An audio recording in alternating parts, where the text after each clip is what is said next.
जंगलात भीष्म गौतम एक शहाणा ब्राह्मण आणि राजधर्मने भरे पक्षी यांच्यातील विलक्षण चकमकीचा साक्षीदार म्हणून उभा होता. कथा जसजशी पुढे सरते तसंच आपण स्वतःला या दोन उदात्त आत्म्यांच्या मंत्रमुग्ध करणाऱ्या जगात ओढलेले पाहतो. राजधर्माच्या चोच्यातून निघणारे शहाणपणाचे शब्द ऐकून गौतमचे डोळे आश्चर्याने गुंडावले. त्या पक्षाचे शब्द अमृतासारखे होते, ज्यामुळे गौतमचे हृदय कुतूहलाने आणि विस्मयाने भरले होते. तो राजधर्माकडे नजर टाकण्याशिवाय राहू शकला नाही. त्याचे डोळे या भव्य कानावर लक्ष ठेवून होते. राजधर्माने गौतमचे आकर्षण जाणून त्याचे मनापासून स्वागत केले. हे ब्राह्मण, तो म्हणाला, मी दक्षिच्या एका मुलीपासून जन्मलेला कशाचा मुलगा आहे. तू आज माझ्या कार्यक्षेत्रात अतिथी आहेस आणि पवित्र संस्कारांचा मी तुला अनातिथ्य देतो. त्या शब्दांनी राजधर्मान गौतमाला त्याच्या अभयारण्यात घेऊन गेला, जिथे सार फुले आकाशी येतासारखी फुली होती. जसा सूर्य मावळू लागला तसंच राजधर्माने गौतमाला भागीरथी नदीच्या खोलीतून पकडल्या गेलेल्या माशाची एक उत्कृष्ट मेजवानी दिली. भाजलेल्या माशाचा सुगंध हवेत पसरला आणि गौतमच्या इंद्रियांना शुद्ध आनंदाच्या क्षेत्रात नेले गेले. जेवणाचा आनंद घेतल्यानंतर राजधर्मान हळुवारपणे गौतमाला त्याच्या पंखांनी झुडपून काढले, ज्यामुळे थकलेला थकवा दूर झाला. रात्रीच्या आकाशात तारे चमकू लागल्यावर राजधर्माने गौतमाला त्याच्या वैष्णवीबद्दल विचारले.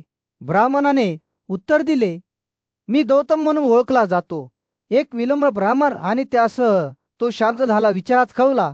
गौतमच्या राखीव जागेतून विचलित होता. राजधर्माने त्याला पाने आणि सुगंधी फुलांचा एक मोठ बिछाना दिला, जिथे थकलेला ब्राह्मण विश्रांतीसाठी पडला होता. सकाळ झाली तेव्हा राजधर्मन पुन्हा एकदा गौतमाकडे वळला. हे थोर, मला सांगा, तुम्हाला या ठिकाणी काय आणते, त्याने विचारले. गौतमाने गरिबीशी असलेला त्याचा संघर्ष आणि समुद्रात प्रवास करून संपत्ती मिळवण्याची त्याची इच्छा उघड केली. करुणेने प्रेरित होऊन राजधर्मन म्हणाला, तुम्हाला कमतरता भासणार नाही. मी आता तुमचा मित्र आहे आणि तुम्ही संपत्ती मिळवण्यात यशस्वी व्हाल याची मी खात्री कै. प्रोत्साहनाच्या या शब्दासह गौतम राजधर्माच्या शून्य सल्ल्याने मार्गदर्शित होऊन आपल्या प्रवासाला निघाला. तो वळणावळणाच्या मार्गावर चालत असताना चंदन कोपर आणि बर्चीच्या झाडांच्या सुगंधाने हवा भरून गेली. त्यांच्या ताजेतवाने सावलीत त्याचा आत्मा प्रफुल्लित झाला.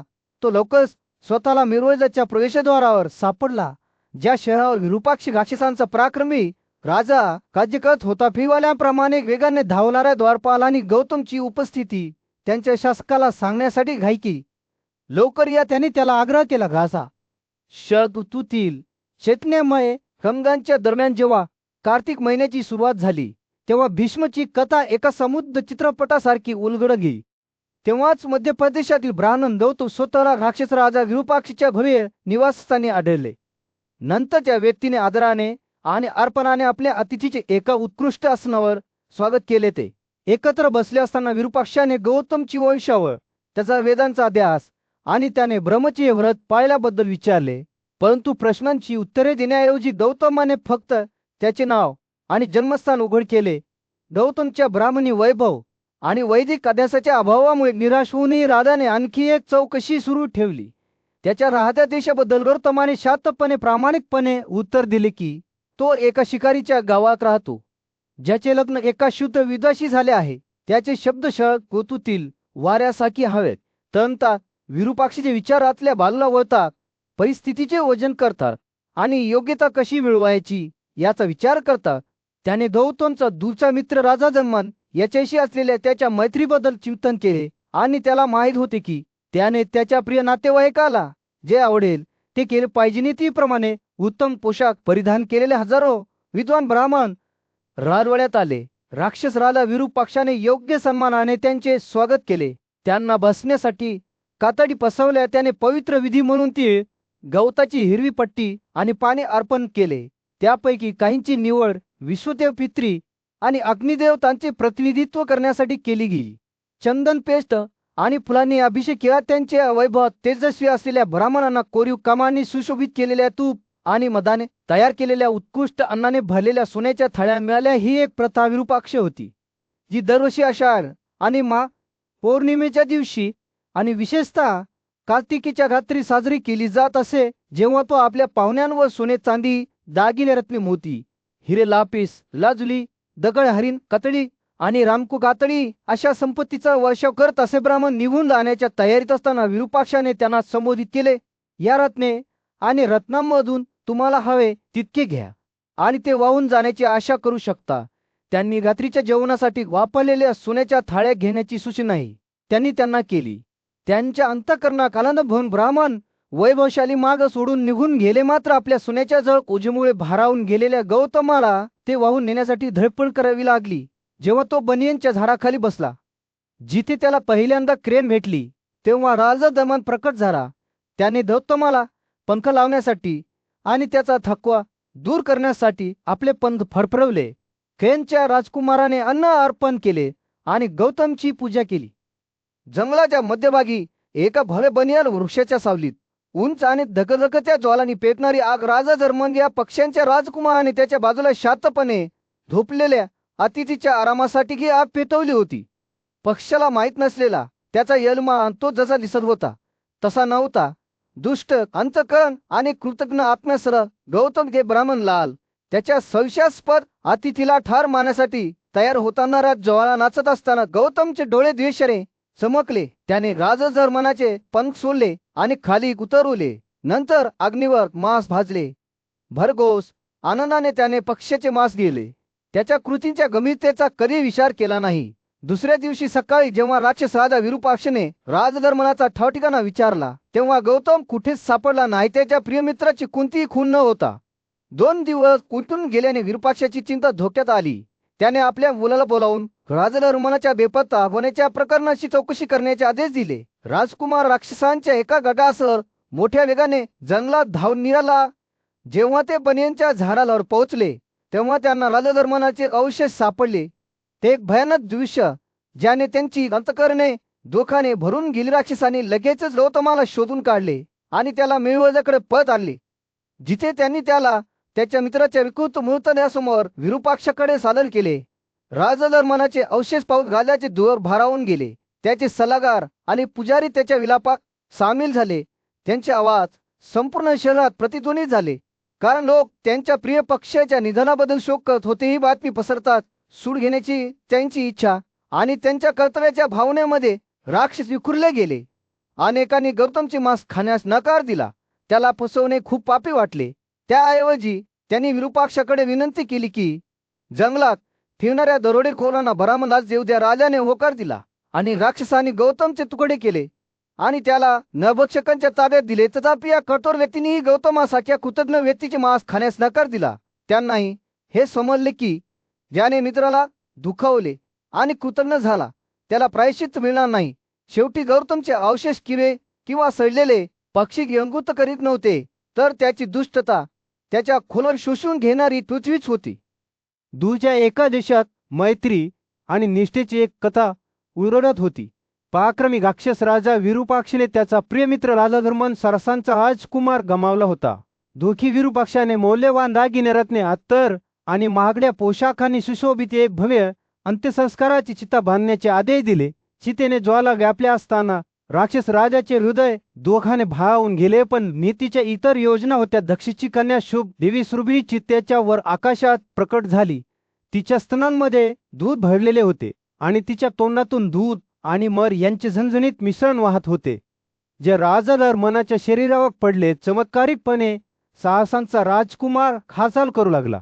राखातून फिनिक्स सारखा वर उठला राजधर्मन जेव्हा त्याचा मित्र विरूपाक्ष याच्याजवळ पोहोचला, तेव्हा आकाशाचा प्रमुख इंद्र शहरावर उतरला. त्याने आपल्या प्रिय मित्राला पुन्हा जिवंत केल्याबद्दल विरूपाक्षाची प्रशंसा केली आणि राजधर्मनावर झालेल्या शापाची प्राचीन कथा सांगितली. आख्यायिकेनुसार आजोबा दक्ष यांनी साहसांच्या राजकुमाराला पवित्र सभेला अनुपस्थित राहिल्याबद्दल शाप दिला होता. सुरभीच्या तोंडातून वाहणाऱ्या अमृताने चाप मोडला होता. राजधर्मन जो आता जिवंत झाला होता, त्याने त्याचा मित्र गौतम ज्याने त्याचा बाणाने वध केला होता, त्याला जगण्याची दुसरी संधी द्यावी अशी इंद्राकडे विनवणी केली. राजधर्मनाच्या शब्दांनी प्रेरित होऊन इंद्राने गौतमावर अमृत शिंपडले, त्याला पुन्हा जिवंत केले. साहसांचा राजकुमार त्याच्या मित्राशी आणि त्याने त्याच्या खांद्यावर उचललेला सोन्याचा भागपद मिळाल्याने खूप आनंदित झाला. एकत्र ते त्यांच्या निवासस्थानी परतले. परंतु राजधर्मन घळसायच्या प्रदेशाला भेट देण्यापूर्वी नाही, जिथे त्याचे सन्माननीय अतिथी म्हणून स्वागत करण्यात आले. तथापि गौतमच्या नशिबावर शिक्कामोर्तब झाले. तो लवकरच त्याच्या पापूर्ल कृत्यांसाठी एका भयंकर शापाला बळी पडेल. देवांनी निर्णय घेतला की तो एका शूद्र कुटुंबात जन्म घेईल आणि आणखी अनेक मुलांचा पिता होईल. केवळ पाताळलोकात एक भयानक नशीब भोगावे लागेल. भीष्म या ज्ञानी कथाकाराने ही कथा नारदाकडून ऐकली होती आणि आता ती युधिष्ठिराला सांगितली. भीष्माने आपली कथा संपवल्यावर त्याने मित्रांबद्दल कृतज्ञता आणि निष्ठेचे महत्त्व अधोरेखित केले. त्याने असा इशारा दिला की कृतज्ञ व्यक्तीला कधीही आनंद किंवा शांती मिळणार नाही, तर जखमी झालेल्या मित्राला शाश्वत नरकात बुडू शकते. युधिष्ठिराने लक्षपूर्वक ऐकले. त्याचे अंतःकरण मैत्री आणि निष्ठेच्या कथेबद्दल आदराने भरले. जेव्हा भीष्माने बोलणे संपवले तेव्हा त्याने या कथेतून शिकलेल्या धड्याबद्दल युधिष्ठिर कृतज्ञ झाला. गाजावर सूर्य मावळत होता. जमिनीवर एक उदार नाहिंगी प्रकाश टाकत होता. पांडव बंधूंपैकी सर्वात मोठा युधिष्ठिर त्याच्या नातवाच्या भीष्माच्या चरणी बसला आणि जीवनातील गुंतागुंती कशा हाताळायच्या याबद्दल मार्गदर्शन मागत होता. आजोबा युधिष्ठिर म्हणाला, तुम्ही राजांच्या कर्तव्यांबद्दल आणि तपस्वी जीवन जगणाऱ्यांबद्दल बोललात, पण मधल्या मार्गावर चालणारे आमचे काय? या जगात आमची कर्तव्य काय आहे? जेव्हा भीष्म बोलू लागला तेव्हा त्याचे डोळे शहाणपणाने चमकले. माझ्या मुलात धर्माला अनेक दरवाजे आहेत. तो म्हणाला, प्रत्येकजण त्याच्या स्वतःच्या बक्षिसाकडे घेऊन जातो, परंतु केवळ आत्मनियंत्रण आणि चिंतनानेच आपल्याला काय महत्वाचे आहे हे खरोखर समजू शकते. आत्म्याकडे निर्देशित केलेल्या तपश्चर्येची फळे या जीवनात प्राप्त होऊ शकतात. युधिष्ठिरच्या मनाच्या परिस्थितीचे सर्वेक्षण करताना भीष्म थांबला. जेव्हा एखाद्याने योग्य रीतीने चिंतन केले तो पुढे म्हणाला, जेव्हा एखाद्याला असे दिसते की या जगातील गोष्टी उन्हाळ्यातील वाऱ्यासारख्या क्षणभंगुर आहेत, त्यांच्याशी जवळीक बांधणे म्हणजे वारू पकडण्यासारखे आहे. यामुळे केवळ धोक होते. शहाणा माणसाला माहीत असते की प्रत्येक जिवंत प्राणी जोडलेला आहे आणि प्रियजनांपासून वेगळे होणे अपरिहार्य आहे.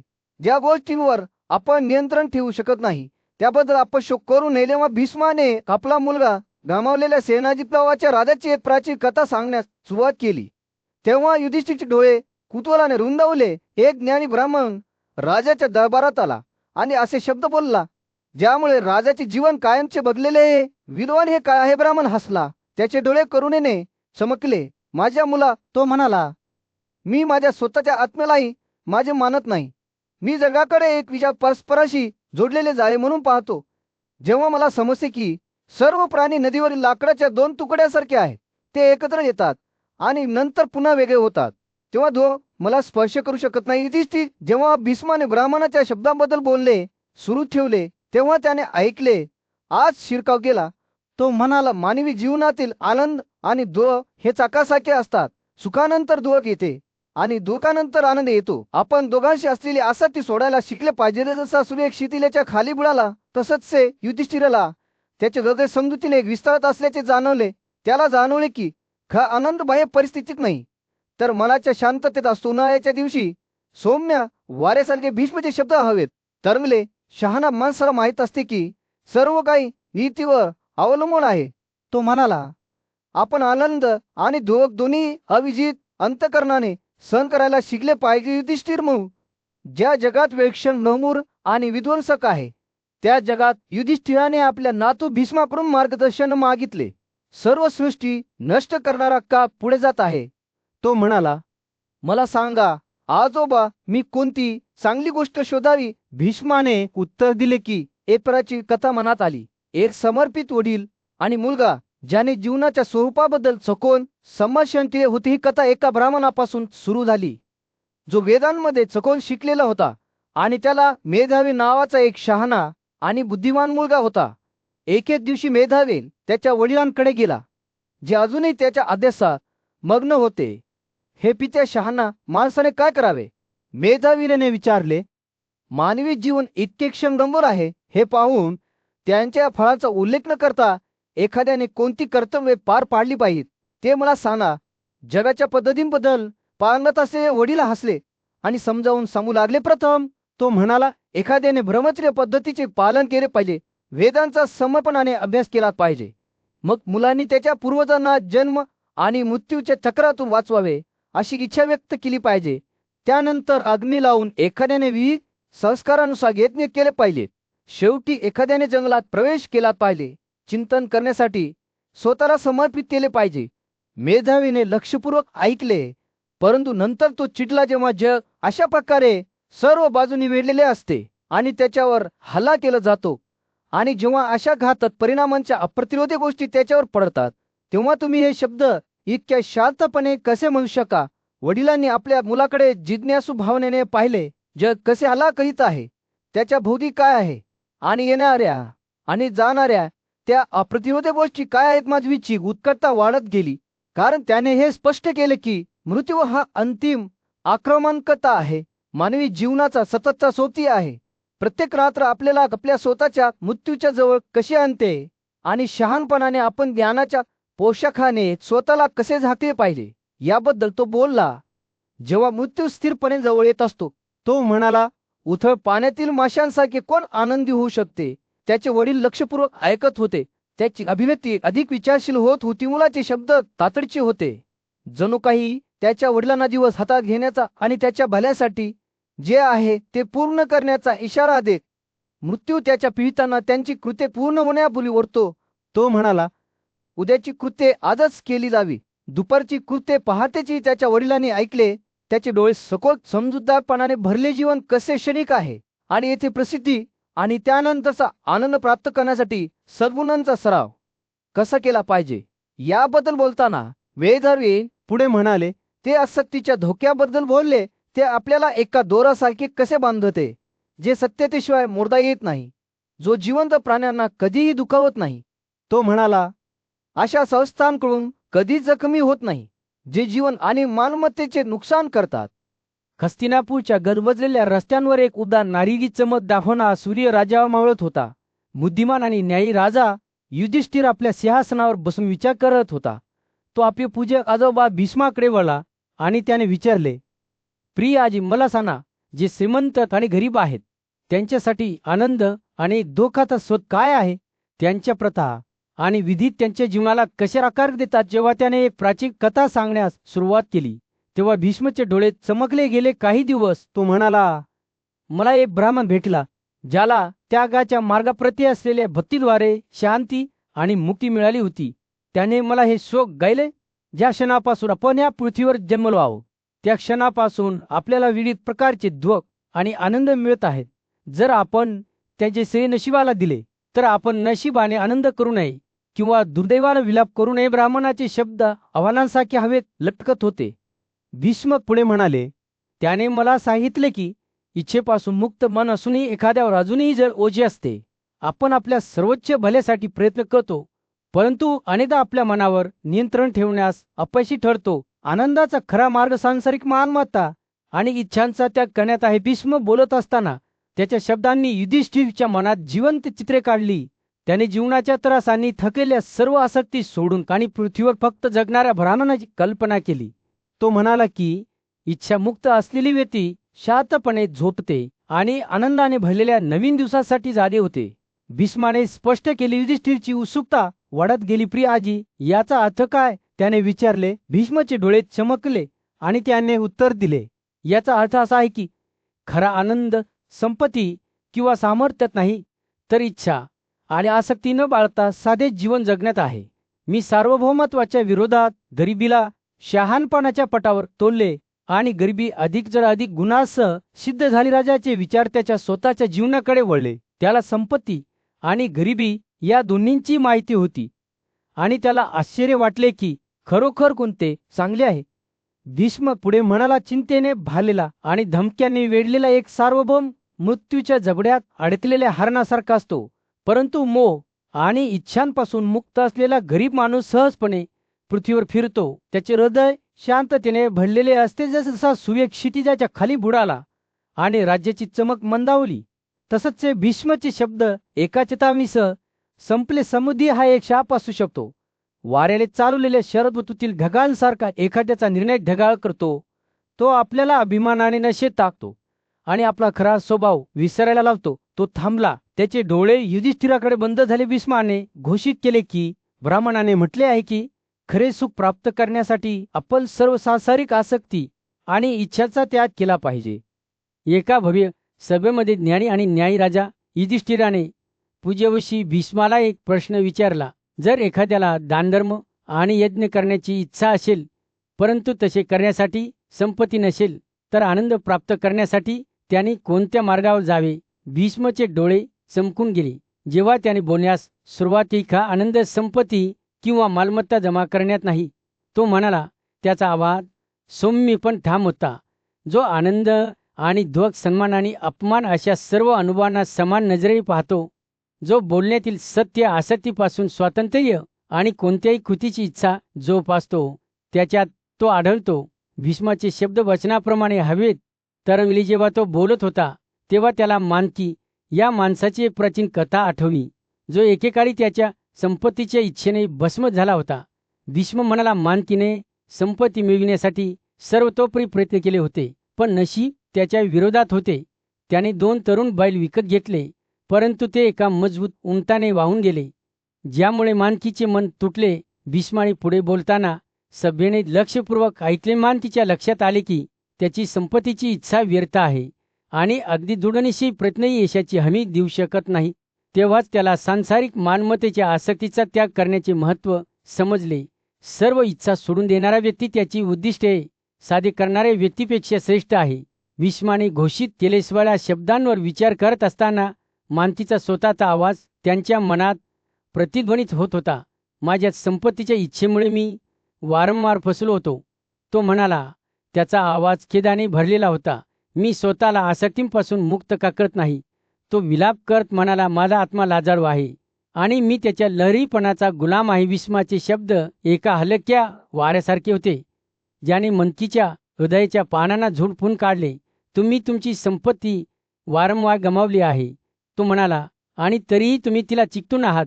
तुम्ही इच्छेपासून मुक्ती का शोधत नाही? मनकीचा चेहरा बदलत असताना त्याचे डोळे नवीन समजाने चमकताना सभा पाहत होती. मी आता जागे झाले आहे, विश्वासाने भरलेला त्याचा आवाज मानकीने घोषित केला. मला दिसत आहे की संपत्तीची माझी इच्छा ही दोखाचा स्रोत आहे. मी सर्व आसक्ती सोडून चांगुलपणाच्या मार्गाचे अनुसरण करेन. तो बोलत असताना त्याचे शरीर विस्तार, स्वातंत्र्य आणि शांतीच्या भावनेने भरलेले दिसत होते. भीष्माने बोलणे सुरूच ठेवले तेव्हा सभागृहाचे लक्ष विचलित झाले. इच्छा ही आपल्यात जळणाऱ्या अग्नीसारखी असते, तो म्हणाला. ती तृप्त होऊ शकत नाही आणि ती केवळ दुःख आणते. जो इच्छा सोडतो तो सर्व दुःखांपासून मुक्त असतो. ते शब्द हवेत तरंगले. ज्यांनी ते ऐकले त्या सर्वांसाठी एक आव्हान होते. भीष्माचे शब्द ऐकून युधिष्ठिरचे डोळे अश्रूंनी चमकले. त्याला माहीत होते की तो त्याच्या स्वतःच्या इच्छेने भस्म झाला आहे आणि तो होता. पूज्य भीष्म पिढ्यानपिढ्या चालत आलेली एक कथा सांगत राहिले. ते मिथिलाचे शहाणे आणि शांत शासक जनक यांच्याविषयी बोलत होते, ज्यांच्या मनात अतूट अलिप्ततेची भावना होती.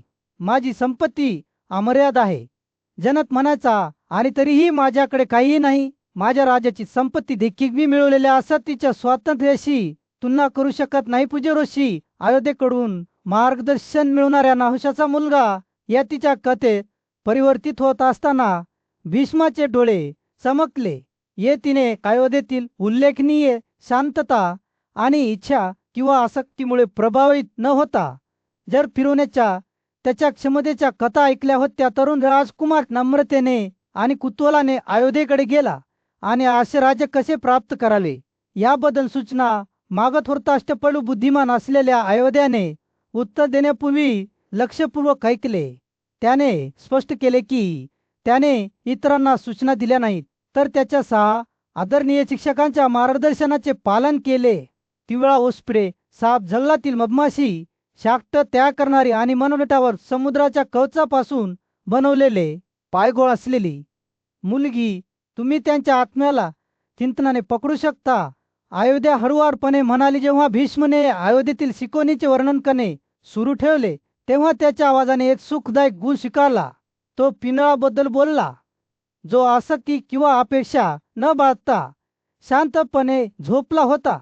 इतरांनाही त्याचा नाश करण्यास प्रवृत्त करणाऱ्या इच्छांपासून दूर राहिल्याने ओसप्रेला देखील शांतता मिळाली होती. दुसऱ्या प्राण्याच्या विवासस्थानी समाधानी असलेला साप त्याच्या सभोवतालच्या वातावरणाशी सुसंगतपणे राहत होता. एका फुलातून दुसऱ्या फुलावर उडणाऱ्या मधमाशीने आसक्ती किंवा दोष न बाळगता अमृत गोळा केले. शाक्त तयार करणारा त्याच्या कामात गुंतलेला त्याच्या सभोवतालच्या जगाकडे दुर्लक्ष करीत होता आणि अयोध्या स्वतः